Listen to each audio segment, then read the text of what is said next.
श्री स्वामी समर्थ. प्रिय श्रोते हो, आपला स्वामी अक्कलकोटी यूट्यूब वाहिनीमध्ये स्वागत आहे आणि आपण ऐकत आहात धर्म, अध्यात्म आणि भक्ती पॉडकास्ट.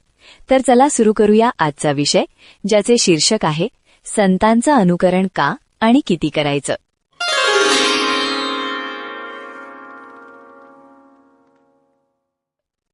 आपल्या भारतीय संस्कृतीत संतांना केवळ पूज्य मानले जात नाही, तर जीवनाचे दिशादर्शक मानले जाते. संत म्हणजे परमात्म्याशी एकरूप झालेले जीव. त्यांच्या शब्दात, कृतीत, मागण्यात, नम्रतेत आणि सेवाभावात दिव्य चैतन्य प्रकटलेले असते. त्यामुळे भक्तजनांच्या मनात नैसर्गिकच प्रश्न येतो, आपण संतांचं अनुकरण करावं का आणि केलं तर किती. संतांचं अनुकरण करण्यामागचा हेतू म्हणजे त्यांच्या आचरणातून आपल्याला योग्य मार्ग मिळावा. संतांनी आयुष्यभर जे मूल्य जगले, ज्या पद्धतीनं साधना केली, ज्या पद्धतीनं समाजात सेवा केली, त्यातून आपल्याला प्रेरणा व दिशा मिळते. संत तुकाराम महाराज म्हणतात, संतांशी लागे भक्ती, होई मुक्तीची खात्री. याचा अर्थ संतसंग, संतांचे विचार व त्यांच्या अनुकरणातून आपल्याला आत्मिक उन्नतीचा मार्ग सापडतो. पण अनुकरण म्हणजे आंधळेपणाने नकल करणे नव्हे. प्रत्येक संताची साधना, जीवनप्रवास, काळ आणि परिस्थिती वेगळी असते. त्यांच्या मूल्यांचा सार, त्यांचा भाव, त्यांची निष्ठा हे आपण आत्मसात करायचे. बाह्य रूप, वस्त्र किंवा बाह्य आचारविचार अक्षरशः उतरवायचे नाहीत, कारण आपली प्रकृती, आपले कर्तव्य, आपला समाज परिसर वेगळा आहे.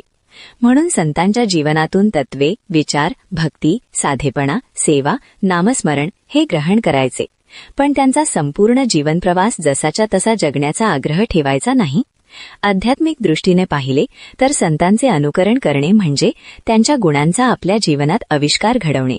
जसे आपण चांगल्या शिक्षकाकडून विषयाचा गाभा शिकतो आणि मग स्वतःच्या पद्धतीनं लिहितो, तसेच संतांकडून आध्यात्मिकतेचा गाभा शिकून आपली साधना, आपला व्यवहार घडवायचा. संत आपल्याला अंतर्मुख करतात, नम्रता शिकवतात, परमार्थाची आस निर्माण करतात. हाच अनुकरणाचा खरा हेतू आहे. मित्रांनो, संतांचं अनुकरण हे केवळ रीत नसून आंतरिक रूपांतरणाची प्रक्रिया आहे. त्यांच्या विचारांचा गाभा घेऊन आपल्या आयुष्यातील परिस्थितीनुसार त्याची क्रियान्वयन केली तर संतांचे अनुकरण फलदायी ठरते. जसे दीपातून दुसरा दीप लावला तरी त्याचा प्रकाश वेगळा भासतो, पण ज्योत तीच असते. तसेच संतांच्या जीवनातून प्रेरणा घेऊन आपला जीवनप्रवास घडवायचा. म्हणूनच संतांचं अनुकरण करायचं, पण आंधळेपणाने नाही. त्यांच्या गुणांचा सार घेऊन आपल्या जीवनात त्याचा उजेड पसरायचा. हाच आध्यात्मिक दृष्टिकोनातून संतांचे अनुकरण करण्याचा खरा अर्थ आहे. आता आपण कार्यक्रमाला इथेच विराम लावूया आणि पुन्हा भेटूया आपल्या पुढच्या भागात एका नवीन विषयाबरोबर. तोपर्यंत सर्वांना श्री स्वामी समर्थ.